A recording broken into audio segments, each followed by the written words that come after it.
kalau kita berani mengatakan diri kita ini orang yang beriman, siap-siap dicoba dan diuji, Pak.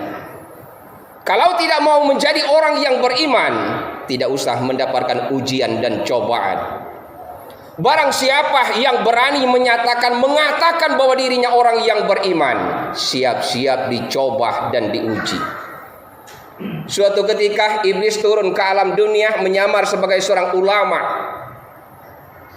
Turun di sebuah kampung, dan di kampung itu ada seorang kiai besar. Dari kecil sampai dia menjadi remaja, sampai dia menjadi orang ulama yang besar, kiai itu tidak pernah berbuat salah dan dosa. Buka pondok pesantren, santrinya banyak. Kiai ini tidak pernah berbuat dosa dan salah. Iblis datang menyamar sebagai seorang ulama, sebagai seorang kiai, tapi musafir. Begitu tiba di pondok pesantren seorang ulama ini, sholatlah di masjid. Kiai yang memiliki pondok pesantren dan muridnya yang banyak ini tadi jadi imam. Setan yang menyamar sebagai seorang ulama musafir menjadi makmum di belakang imam.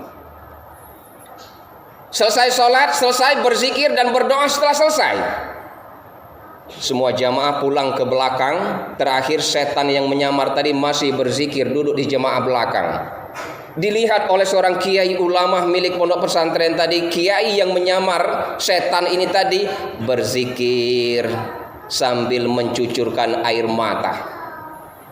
Berzikir kepada Allah sambil mengeluarkan air mata, seolah-olah dia terbayang semua dosa yang pernah dia lakukan. Ditanya oleh kiai yang tidak pernah berbuat salah dan dosa ini tadi, "Mas, kamu dari mana?" "Saya seorang musafir datang dari jauh sehingga tidak sempat untuk sampai kepada tujuan, mampirlah di masjid ini dan sholat." "Kenapa?" "Saya lihat Bapak dari tadi berzikir kepada Allah, berdoa kepada Allah sambil mengeluarkan air mata. Begitu kusuknya kamu berdoa dan berzikir kepada Allah. Saya," kata kiai yang punya pondok pesantren ini tadi, "sejak dari lahir sampai saya punya murid yang banyak, sampai saya menjadi seorang ulama yang terkemuka, tidak pernah saya berzikir dan berdoa sambil mencucurkan air mata. Lalu bagaimana supaya saya bisa berdoa dan berzikir supaya keluar air mata? Sejarahnya bagaimana?" Kiai ini tadi bertanya kepada setan yang nyamar. "Dulu," kata setan, "masa remaja saya banyak berbuat salah dan dosa. Masa remaja saya hidup di dalam dunia yang hitam, penuh kemaksiatan dan kemunkaran. Masa remaja saya jauh dari nilai-nilai agama, jauh dari tuntunan Rasulullah. Hari ini di masa sisa usia tua saya bertobat kepada Allah, ingin menjadi orang yang lebih baik. Makanya setiap kali saya berdoa dan berzikir kepada Allah, seolah terbayang semua kesalahan yang pernah saya lakukan. Hal itulah yang mendorong mata saya keluar air mata." Jadi itu yang menyebabkan kau berdoa dan berzikir kepada Allah keluar air mata? "Iya," kata setan. "Wajar," kata kiai ulama ini tadi, "saya tidak pernah meneteskan air mata. Artinya kalau seperti itu saya berbuat salah dulu, kemudian bertobat kepada Allah, baru bisa mencucurkan air mata." "Iya," kata setan. Ditawarkan oleh setan, "Begini saja Pak Kiai, Bapak melakukan perbuatan dosa yang kecil saja, kemudian bertobat kepada Allah, yakin Bapak bertobat, sepanjang itulah Bapak akan meneteskan air mata." Diterima tawaran ini, digoda oleh iblis ulama ini tadi. Apa dosa yang kecil? Sudah minum minuman keras saja. Dia tidak mau minum minuman keras, itu pun dosa. Kalau tidak mau minum minuman keras, berzina. Zina pun dosa besar katanya. Kalau tidak mau berzina, bunuh bayi. Membunuh pun dosa yang sangat besar.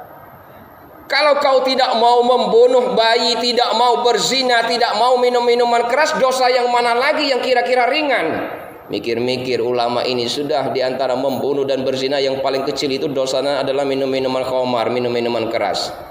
Dia pikir itu ringan. Diminumlah khamar ini oleh ulama yang tergoda ini tadi dengan harapan dosanya sangat kecil, kemudian bertobat kepada Allah. Begitu diminum, hilang ingatan dan mabuk. Begitu dia mabuk, bayi dia bunuh, wanita dia zinai, kemudian tanpa sadar malaikat Israel menjemput nyawanya. semasa hidupnya menjadi orang yang baik, semasa hidupnya menjadi seorang ulama, namun di akhirnya menjadi seorang yang su'ul khatimah. Ma'asyiral muslimin rahimakumullah. Kalau kita ditanya orang, Pak Ustadz, dosa apa yang paling besar?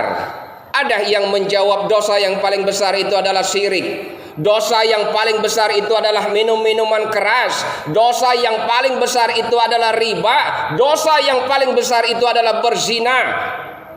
Bukan itu, Pak.